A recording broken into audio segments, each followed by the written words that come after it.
So let's compare the newer Apple iPad mini 7, the 2024 version, with the previous model, the Apple iPad mini 6th Gen 2021.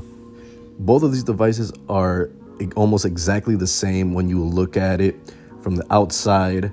There's no way to really tell that these are different devices, but internally there are some improvements and some of them are not as good. You know, they're not even worth the update, but there's some internal updates that, you know, are well worth it for a lot of people. But let's go ahead and take a look.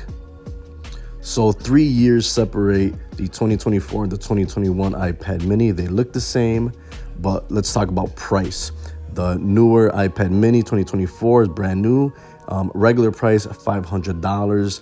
There was a special sale price at $400 when it launched, and it came back on Amazon, but it's on and off. I don't know if they're gonna have it again. Now, the iPad mini 2021, 6th gen, that one you could find for pretty much half the price of the newer model. So we're talking about half the price versus $500. So that's a pretty good indicator for a lot of people of which one they'll take. Like I said, both of these, when you hold them in your hand, you're not going to see any real difference. Same weight, same size, same materials. First thing I noticed though is that the newer 7 has eSIM only if you get the cellular version, while the previous model had nano SIM card and eSIM. So that's a difference. And obviously the advantage is going to go with the nano SIM and eSIM, where you could have more options, more flexibility when you want to put in a data SIM and, you know, switch it out in and out really quickly. So advantage on the older model. The screen is the same 8.3 inches, same resolution. So again, this is the exact same product when it comes to the physical appearance and shape and materials. The OS is going to be the same, iPad OS as of right now, but you're going to get 3 years more updates at least on the iPad 7, because the 6th gen released with iOS or iPad OS 15. The chipset is newer. On the iPad mini 7, you got the A17 Pro versus the A15 Bionic on the older one. Not much of a difference for everyday people. Honestly, you're not going to notice that much in noticeable speed. You will notice though that the storage is going to be upgraded. You got double the storage of 128 gigs on the newer model versus 64. You also get a double the RAM from 4 gigs to 8 gigs on the newer model. So the storage is double, the RAM is double.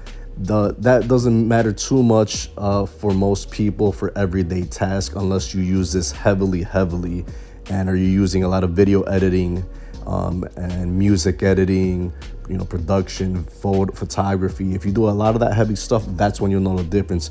But to me, this is more of a future proof. Having 8 gigs will serve you better, and you'll notice it, and it'll help you in the future. Apart from that, the reason this the newer model is 8 gigs is Apple Intelligence, which has been a big flop. I don't think that should matter to anybody for upgrading, but that's what Apple wants now, is a minimum of 8 gigs for Apple Intelligence. But to me, honestly, the RAM and the chip upgrade, that only matters to keep this device going longer and being more useful in the future and not slowing down. So it's kind of like future-proofing the device. We got the same camera, 4K shooter, 12 megapixels, 1080p selfie camera. Same thing there. Bluetooth has been upgraded from 5.0 to 5.3. Not too much of a difference. They both use the USB Type-C connector. Both have the fingerprint reader. Battery life is still going to be awesome on both of these. Although if you get the older model, just try to watch out and try to get one that has better overall battery health. So anything 90% and above, you should still be good. So I think this is an easy pick if you're trying to save money, because the only real differences between these devices are going to be the double the RAM and the chipset and the storage. The storage part, I really don't care that much unless you just have a lot of apps, a lot of pictures, a lot of videos. That I think there's a lot of ways to, keep your storage under control. So that's not really a huge problem for me. I could get by with 64 gigs very, very easily. This is pretty much, you're paying an extra $250 at least, just to have the upgraded chip and the upgraded RAM. And this is only if you're a hardcore user. If you're a typical iPad user like myself, FaceTime, iMessage, AirDrop, browsing the web, consumption, playing games, all that stuff, you'll definitely get by with the older model. And at half the price, nothing physically has changed. I think the better deal is going to be the iPad mini 6. But if you're in the market for future-proofing your device, if you could get the iPad mini 7 at less than $500, you might be able to get that one and use it for several more years. But there's only 3 years difference. I think these iPads will serve you well for at least 5, 6, 7 years even. And by then you could probably sell it and just upgrade again.